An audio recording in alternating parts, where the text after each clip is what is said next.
BCN Radio los invita a compartir Labor Parlamentaria, un espacio destinado a conocer la tarea legislativa en primera persona. Senadores y diputados de todas las provincias comparten en la radio de la Biblioteca del Congreso de la Nación lo que hacen fuera y dentro del recinto. Bienvenidos a Labor Parlamentaria.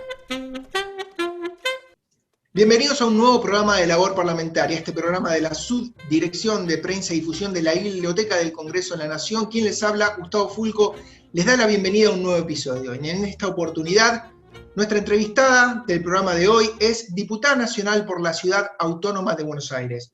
Fue electa en el 2019 por el espacio Evolución Radical, que integra el bloque radical en Juntos por el Cambio dentro del Congreso de la Nación. Es licenciada en Ciencia Política, egresada de la Universidad de Buenos Aires. Le damos la bienvenida a Labor Parlamentaria a la diputada licenciada Dolores Martínez. Diputada, muchísimas gracias por estar en Labor Parlamentaria. ¿Qué tal? Hola Gustavo, ¿cómo estás? Muchas gracias por la invitación y felicitaciones por el espacio que crearon, porque me parece que son de los espacios importantes que hay que generar dentro del ámbito del Congreso para tener vínculo con la ciudadanía, que es lo principal que nosotros tenemos que hacer, ¿no? Fortalecer esos canales de comunicación con la ciudadanía, conocernos, interactuar, así que te felicito a vos y a todo el equipo por el diseño de este espacio. Muchas gracias por la felicitación, diputada, un honor para nosotros contar con usted y poder conocer un poco más de su historia, no solo en lo parlamentario, sino como nos gusta a nosotros iniciar los programas, que nos cuente un poco sobre su infancia, sus inicios, que nos cuente dónde creció puntualmente, si es en Buenos Aires, si fue en alguna otra provincia, cómo estaba constituida su familia, si tiene hermanos. Cuéntenos un poco, diputada.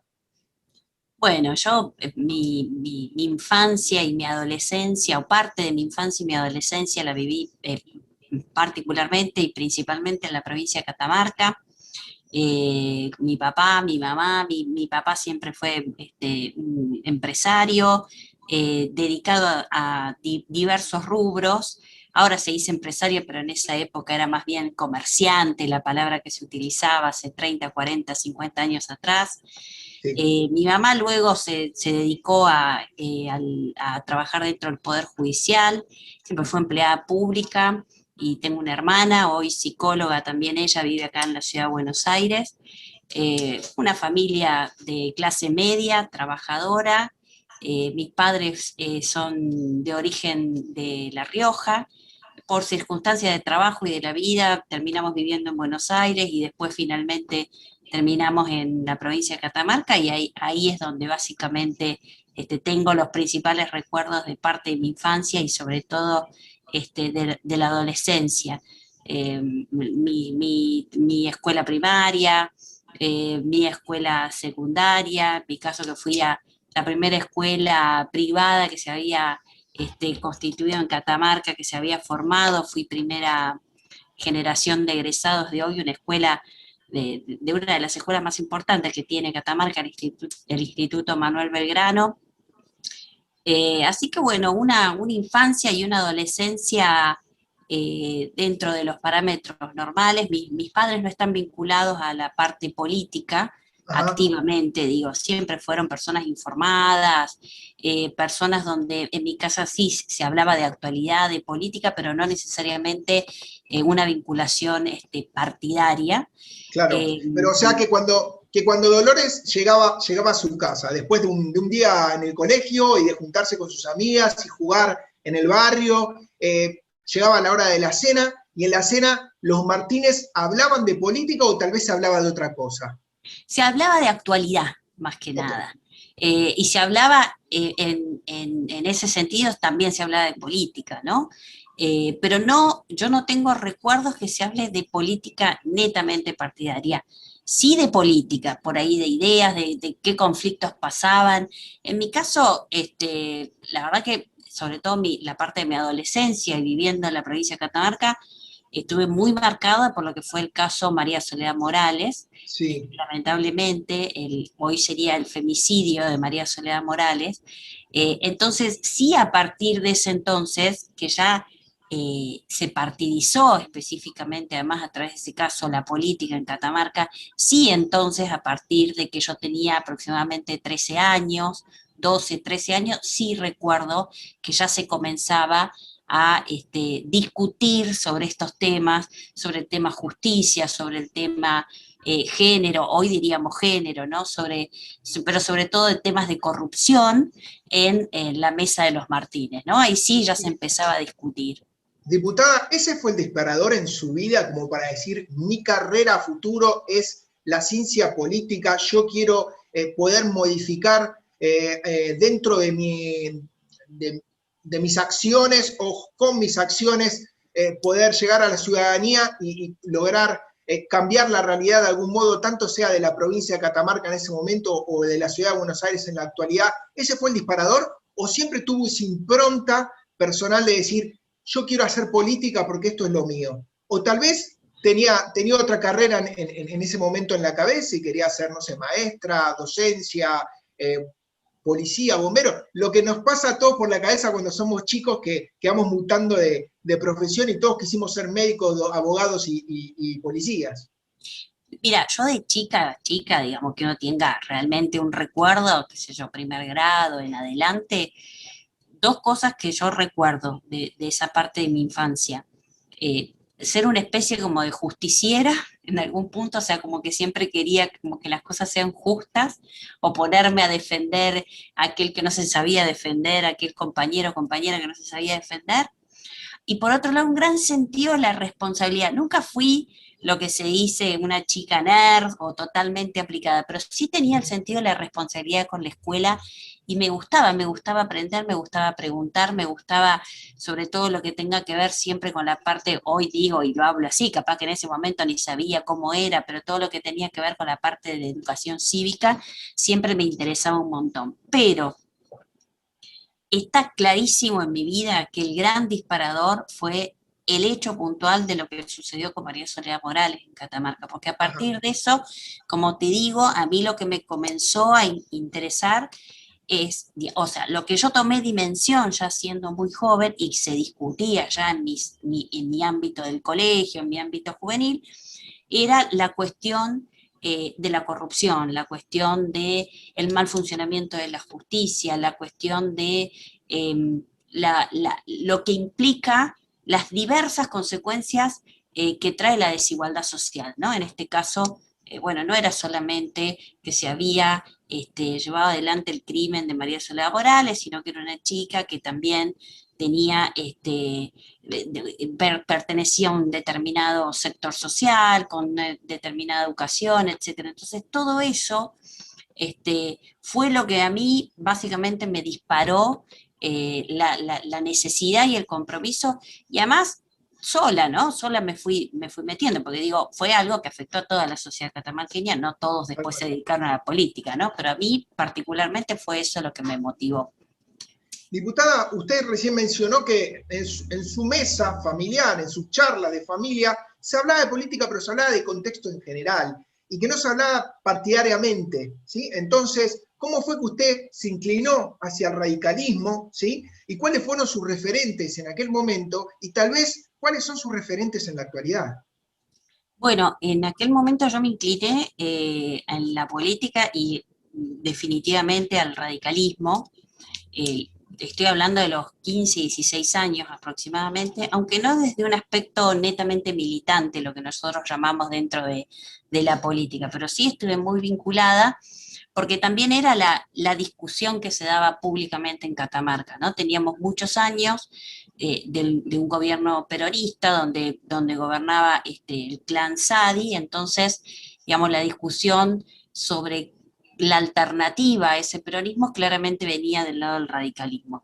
Yo me acerqué de todas maneras dentro de ese contexto social y político de Catamarca, pero principalmente por justamente los valores, ¿no?, que promueve los valores, los principios que promueve el radicalismo, que están más asociados, ¿no?, al fortalecimiento democrático, al republicanismo. Bueno, entonces, claramente yo me acerqué desde ese lugar, y en su momento el referente que tuve, que fue quien después me abrió las puertas para poder venir al Congreso de la Nación, cuando yo aproximadamente ya tenía 23 años, fue Horacio Pernacsetti, que en ese momento, en ese momento no, él era un referente político catamarqueño, pero luego con el tiempo fue, ya a partir de fines de los 90, fue diputado nacional, tanto que en el gobierno de la Alianza terminó siendo el presidente del bloque del radicalismo, y fue él el que me abrió las puertas para venir a trabajar en el Congreso. Yo ya estaba estudiando acá ciencia política. Bueno, fue la primera oportunidad que tuve de acercarme al Congreso Nacional. Diputada, llegó su adolescencia y bueno, usted me dice que ya desde temprana edad, a los 13, 14 años, tenía muy en claro cuál era su camino. Entonces, empezó a integrar centros de estudiantes. ¿Cómo se empezó a vincular a temprana edad con la política y con las acciones sociales? ¿Fue a algún lugar político, alguna casa política en Catamarca, alguna unidad básica? Cuéntenos un poco. Directamente relacionada, nosotros las actividades que hacíamos, las hacíamos en el colegio.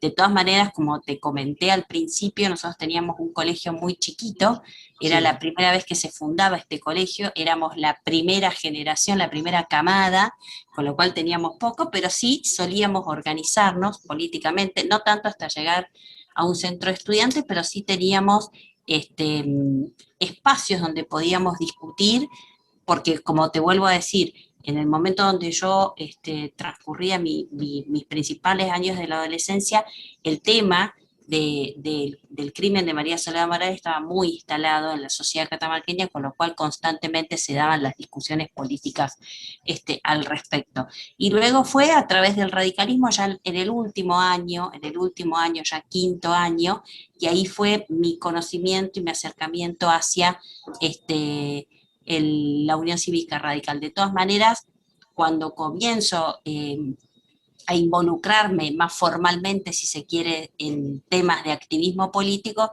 ya fue en la Universidad de Buenos Aires cuando llegué acá, aproximadamente el año 96, 97. Diputada, vámonos directamente a la actualidad, ¿sí? Y a meternos un poco dentro de su opinión de esta misma y de lo que está sucediendo en el día a día. No podemos no comenzar con el COVID, ¿sí? Con esta pandemia que nos tiene hace un poco más de un año a todos en vilo y que estamos día a día tratando de aprender y saber cómo podemos avanzar y continuar con nuestras vidas en medio de cambios constantes. Cuéntanos para usted, diputada, cómo fue y cómo está siendo el accionar de la ciudad de Buenos Aires en cuanto a contrarrestar esta pandemia, comparado con el accionar nacional, ¿sí? Que en su primera etapa trabajó en conjunto y pareciera ser que en la actualidad no está siendo tan así como debería ser. Bueno, a ver, yo creo que el aspecto positivo que tiene la Ciudad de Buenos Aires a la hora de administrar la pandemia tiene que ver principalmente, creo yo, con que en la Ciudad de Buenos Aires ya venían conformados los equipos de trabajo y ciertas metodologías sobre, por ejemplo, generación de datos, articulación, determinación sobre cuáles son los pilares fundamentales de las políticas públicas que lleva adelante la Ciudad de Buenos Aires, ya se venían trabajando desde hace muchos años, ¿sí? Acuérdense ustedes que en la Ciudad de Buenos Aires viene por su segundo mandato Horacio Rodríguez Larreta, anteriormente quien fue después presidente de la Nación, Mauricio Macri. Entonces, yo lo que veo en la Ciudad de Buenos Aires es un gran equipo de gestión, ¿sí? Y eso es algo que uno puede entender que a nivel nacional cuesta mucho más porque la pandemia vino directamente a los 3 meses de que el gobierno nacional había asumido. Sí. O sea que en términos de cómo gestionan los estados a nivel nacional y a nivel Ciudad de Buenos Aires, uno puede comprender principalmente por esa cuestión de conformación de equipos, de tener bien en claro la orientación, de tener bien aceitados los mecanismos, pese a que la pandemia ha sido y sigue siendo hoy lamentablemente un problema de diversas complejidades, de diversas caras, de diversas facetas, que no es fácil para ningún gobierno.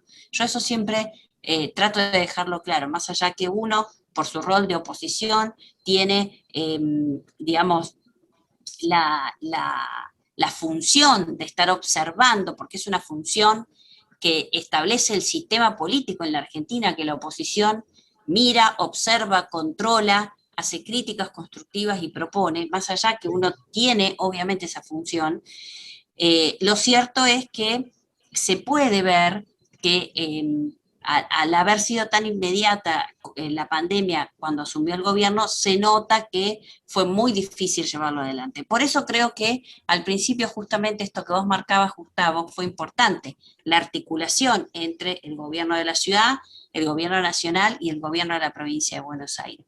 De todas maneras, es difícil hacer comparaciones, si se quiere, porque claramente no es lo mismo gestionar un distrito, por más que la Ciudad de Buenos Aires es uno de los distritos más importantes del país, junto con la provincia de Buenos Aires, más específicamente el conurbano, no se lo puede comparar claramente con lo que implica la gestión de administración de una pandemia a nivel nacional, digo por las complejidades.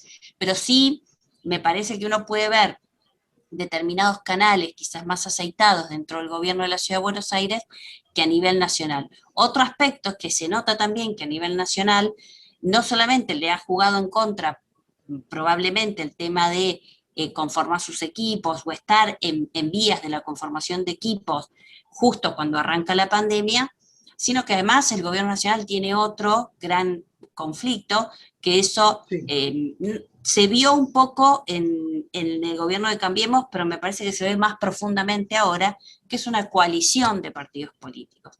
Si bien uno tiene dentro del gobierno nacional al Frente de Todos, ¿sí?, como un solo bloque supuestamente, todos sabemos de que ese Frente de Todos está conformado por distintas vertientes del peronismo, del justicialismo, en esta coalición política. Y eso también son cuestiones que hacen a el día a día de la gestión, ¿no? Hacen que haya distintos perfiles de gobierno, haya distintos perfiles de gestión.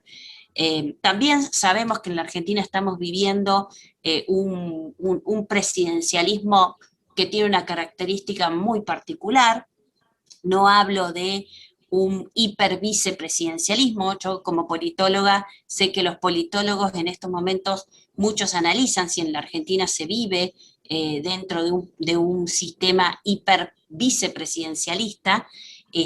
Si bien no estoy en condiciones de profundizar si efectivamente esto es lo que está pasando, sí todos podemos, sí se puede analizar y sí se puede pensar que este es otro de los factores que pueden ser dificultosos a la hora de gobernar, es decir, tener lo objetivamente que podemos mencionar sobre esto es que hoy tenemos a un vicepresidente ocupando este cargo que históricamente en la Argentina fue un cargo de acompañamiento al vicepresidente, pero con un actor político como es Cristina Fernández de Kirchner, que, digamos, es una de las políticas más importantes del siglo XX, del siglo XXI, y que la impronta que ella tiene en esa dupla presidencial es muy importante, ¿no? Entonces creo que a la hora de analizar la administración de la pandemia se juntan varias cosas, cómo está conformada la coalición,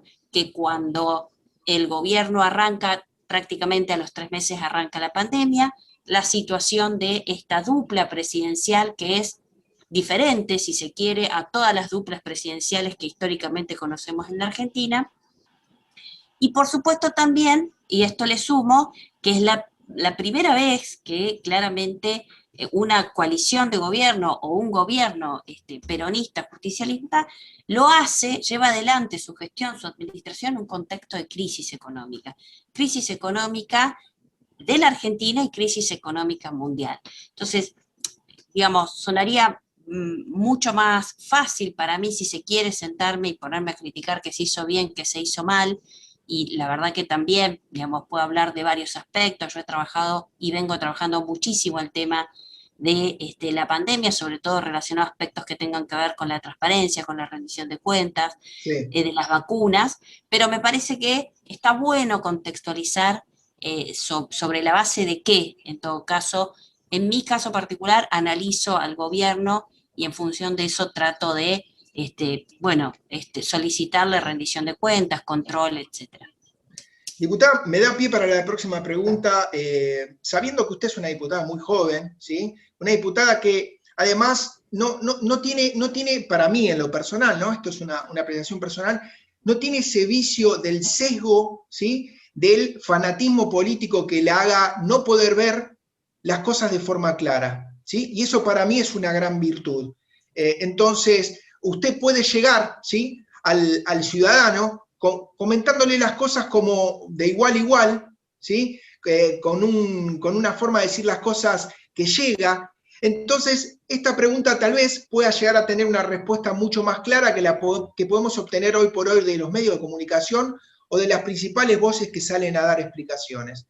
¿Cuál es la realidad o cuál es la posibilidad de un ciudadano hoy, ¿sí? Que después de 1 año y 2 meses, 1 año casi 3 meses de pandemia, que posiblemente haya perdido su negocio, que su posición económica se haya disminuido en un gran porcentaje, ¿cuál es la posibilidad de que hoy ese ciudadano acate las medidas que se le imponen nuevamente porque la pandemia nos ataca tal vez de forma más fuerte que el año pasado? ¿Cómo hacemos para que ese ciudadano que hoy pareciera haber perdido el miedo, ¿sí?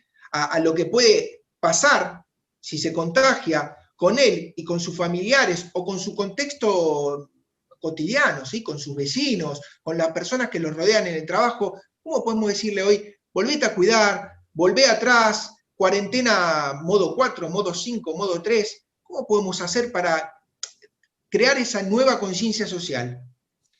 Mira, Gustavo, es muy buena tu pregunta, pero mi respuesta va a venir, digamos, muy asociado a lo primero que dijiste. Aunque yo no tenga, hoy lamentablemente la Argentina tiene un sesgo ideológico muy profundo, es lo que nosotros conocemos comúnmente como la grieta, y que yo trate de salir generalmente de esa bifurcación política tan arraigada que hay. Tiene de todas maneras una lógica. No es porque no la comprenda, ni la niegue, ni diga que no existe. Yo pertenezco a un espacio político que es Evolución, que es el radicalismo de la Ciudad de Buenos Aires, con Martín Lustó, con Carla Carrizo, con Emiliano Jacobiti, bueno, y un equipo mucho más grande, ¿no? De legisladores de la ciudad y referentes en todo el país, pero ¿qué es lo que nosotros decimos básicamente?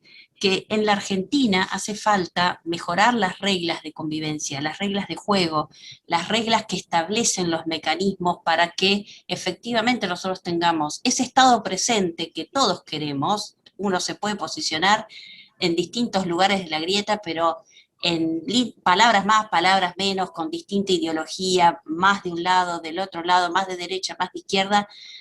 Yo creo que hay saldada una discusión en la Argentina que el Estado es importante y que el Estado tiene que estar presente. Después se discute su tamaño, si es más grande, si es más chico, si es el mercado, si no el mercado, un montón de cuestiones. Nosotros lo que decimos ahí es que es importante siempre tener reglas que establezcan la convivencia, las reglas del juego, y que son esas reglas, esa transparencia en la administración por parte de lo público, por parte de lo que es de todos, las que finalmente generan confianza en el ciudadano.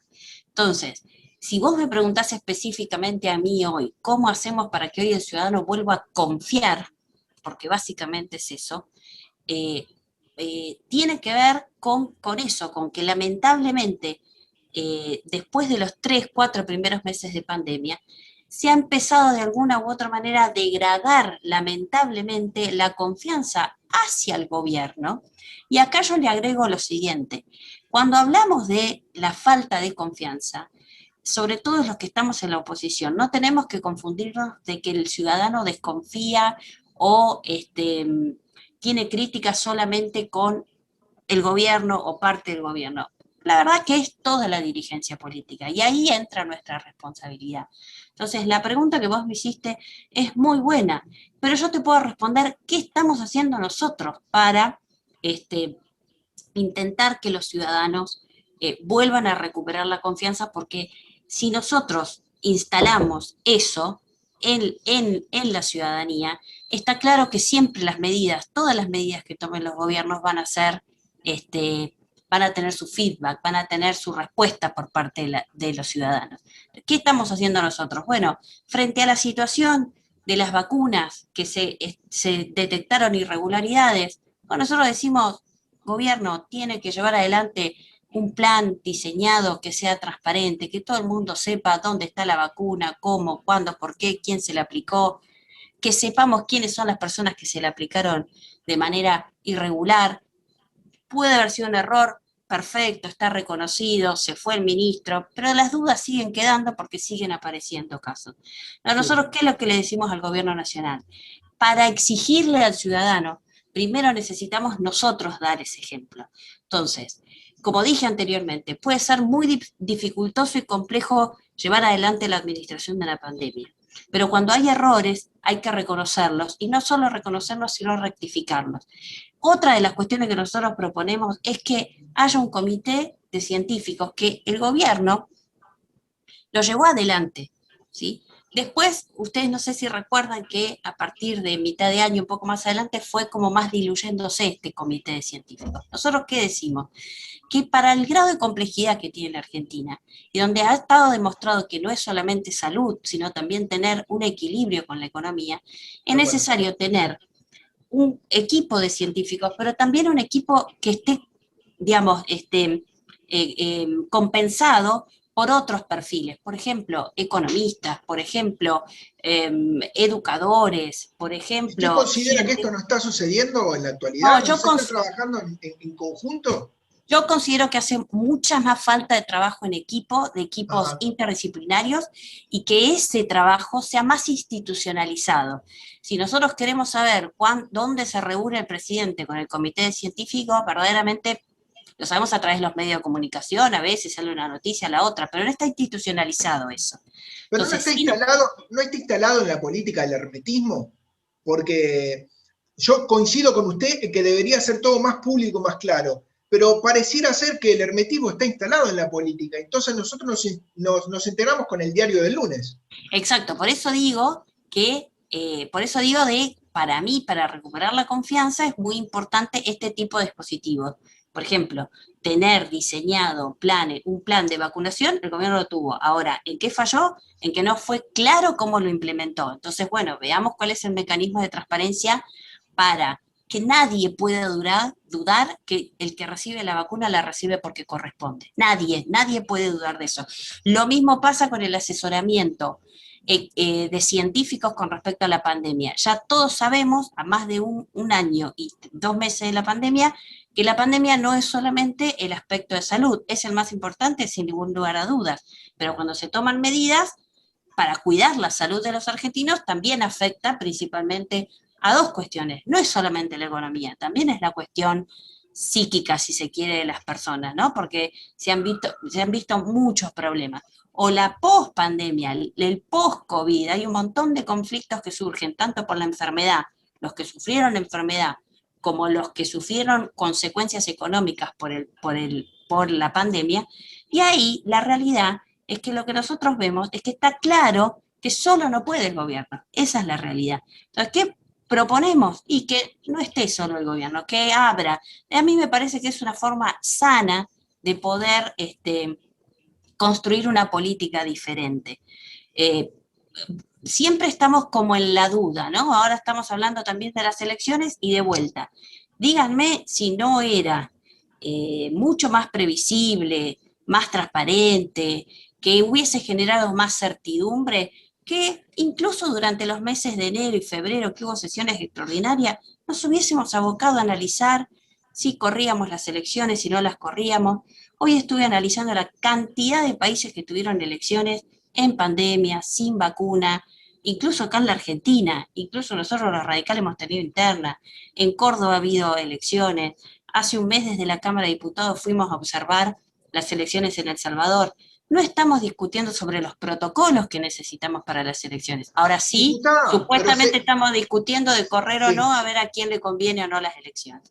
tal cual. Pero, y me da pie también para discusiones que todavía llevamos adelante, ¿sí? Porque nosotros, gracias a Dios, por decirlo de alguna manera, estamos con el diario del lunes, ¿sí? Con respecto a la pandemia y a lo que sucede en Europa, que fue el primer sector atacado, ¿sí? Asia y Europa, y nosotros nos llegó después por una cuestión climática. el tema de la primera ola y nos está llegando la segunda ola ahora. Ahora, pareciera que no aprendemos en cuanto a las modalidades que se están utilizando en Europa o no las usamos como referentes, porque todavía un año y 3 meses después discutimos si se puede dar clases o no, siendo, creo que otro ítem que usted no mencionó, pero seguramente considera tan importante como yo, el tema de la educación, que es primario, pero base en el desarrollo de los argentinos. El tema educativo, que tanto se viene dejando de lado, no de ahora, no de hace un gobierno atrás o dos, sino de hace muchos años, ¿sí?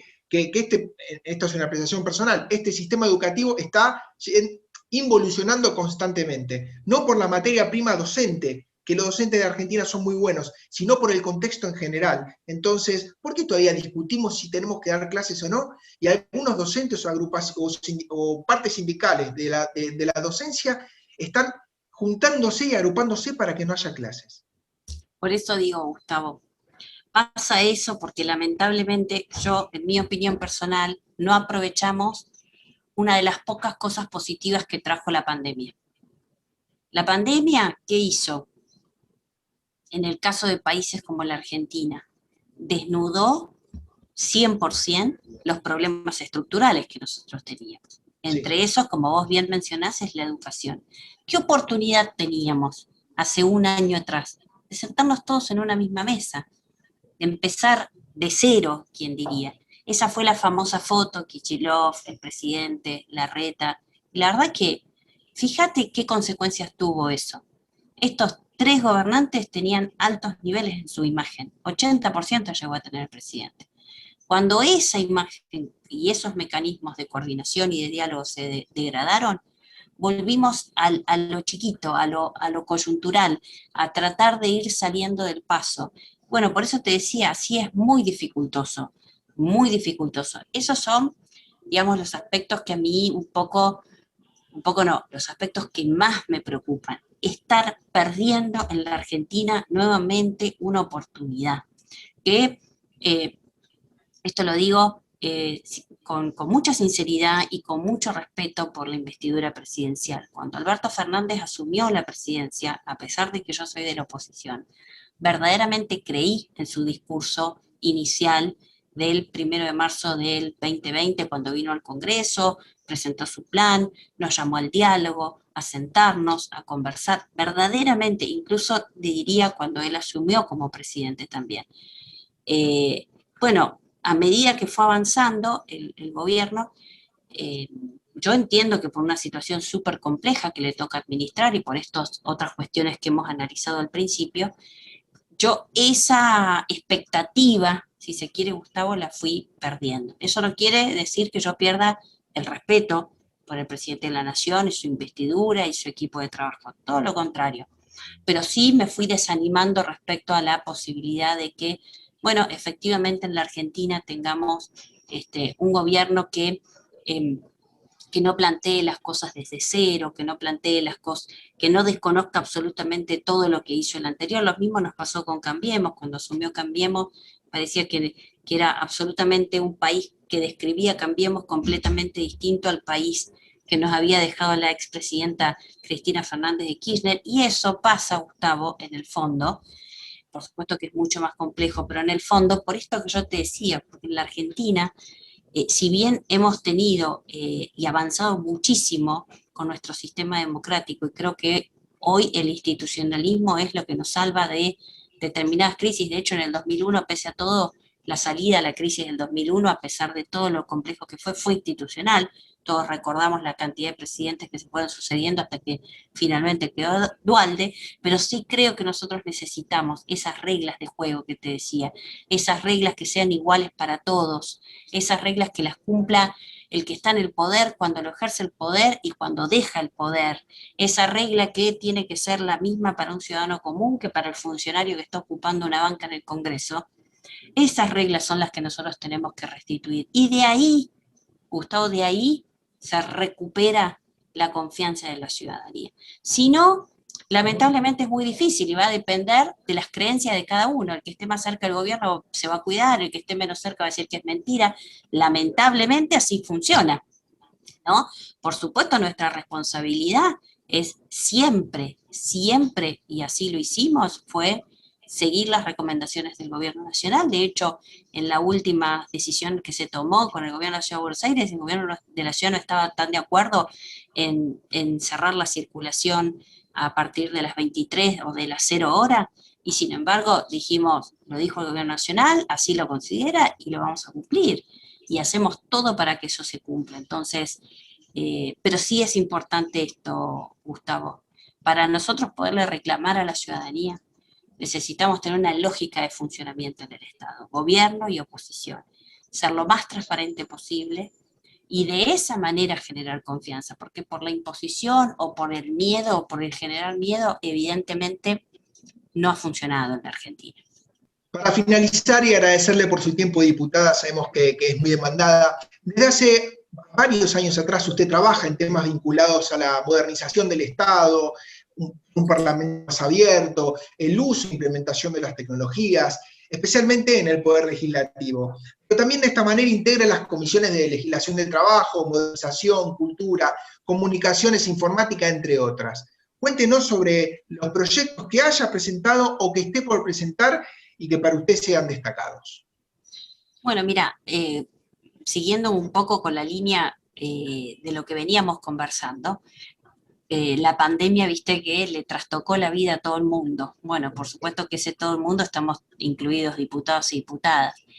Nosotros veníamos, yo asumí como diputada en diciembre del 2019 y veníamos trabajando una agenda con distintas propuestas relacionadas básicamente al tema modernización del Estado, a temas de transparencia, temas de prevención de la corrupción, etcétera. Y cuando llegó la pandemia, bueno, se dio un vuelco en la agenda y también nosotros empezamos a trabajar mucho más en los temas coyunturales, porque básicamente teníamos que atender las demandas específicas que estaban afectando a la ciudadanía y también, por supuesto, en muchas ocasiones pensar propuestas, herramientas para sumar a las del Ejecutivo, ¿no? En una pandemia siempre es el Ejecutivo quien lleva la posta con respecto a las respuestas, pero entendíamos que desde el Congreso y de la oposición teníamos que diseñar también aportes.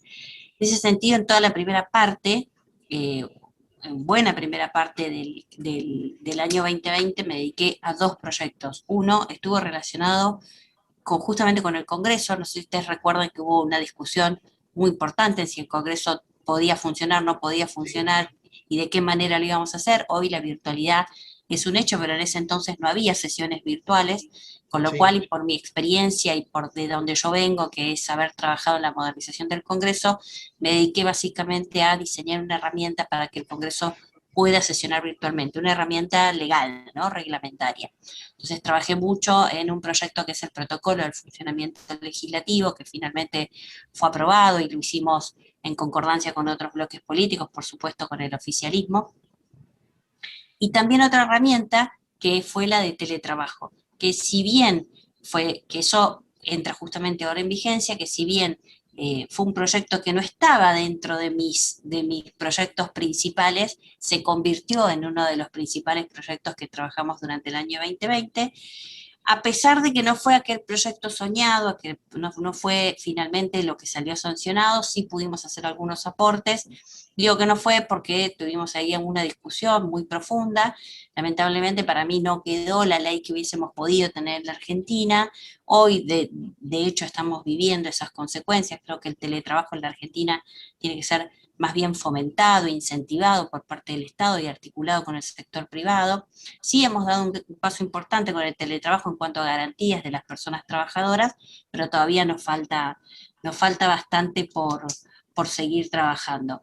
Y ahora, particularmente después hemos trabajado varios proyectos que están relacionados a la pandemia, con el tema de las ATP, las IFE, y después, durante la última parte del año pasado, y sí trabajamos fuertemente en el tema vacunas. Yo te contaba que me parecía importante que el Estado tenga una herramienta fuerte sobre el cual pueda sentarse el plan de vacunación y ser transparente. Hemos elevado una propuesta, estamos todavía optimistas a que el gobierno nacional la tome. Creemos que es importante que todo el plan de cómo se adquieren las vacunas, cómo se distribuyen en las provincias y cómo se aplican a las personas, sea en el marco de un programa transparente de aplicación de las vacunas. Y ahora particularmente vamos a estar trabajando en un modelo de gobernanza de datos, estamos lanzando ese proyecto con esto que te decía yo de establecer reglas en el Estado, reglas que sean consistentes, que perduren en la administración pública, más allá que pasen los distintos gobiernos. Creemos que un modelo de gobernanza de datos, esto es, de qué manera el Estado recopila los datos, trabaja, los publica y hace que la toma de decisiones de los gobernantes sea basada en evidencia científica, incluso la producida propiamente dicha por el Estado, bueno, tenga un marco bien regulado y que más allá de los distintos gobiernos que vayan llegando, esa política sea una política de Estado para nuestro país. La última, y agradecerle nuevamente por su tiempo. Dentro o fuera del marco político, una cuenta pendiente. Uy, una cuenta pendiente. Bueno, una cuenta pendiente, algo que me gustaría volver a retomar y siempre digo que tengo que responder, siempre tengo que hacerlo, el canto. Me gusta cantar y me gusta tocar la guitarra, así que mi cuenta pendiente es dedicarme más a la música, al arte, a hacer alguna cosa que sea diferente de la actividad netamente parlamentaria o política partidaria.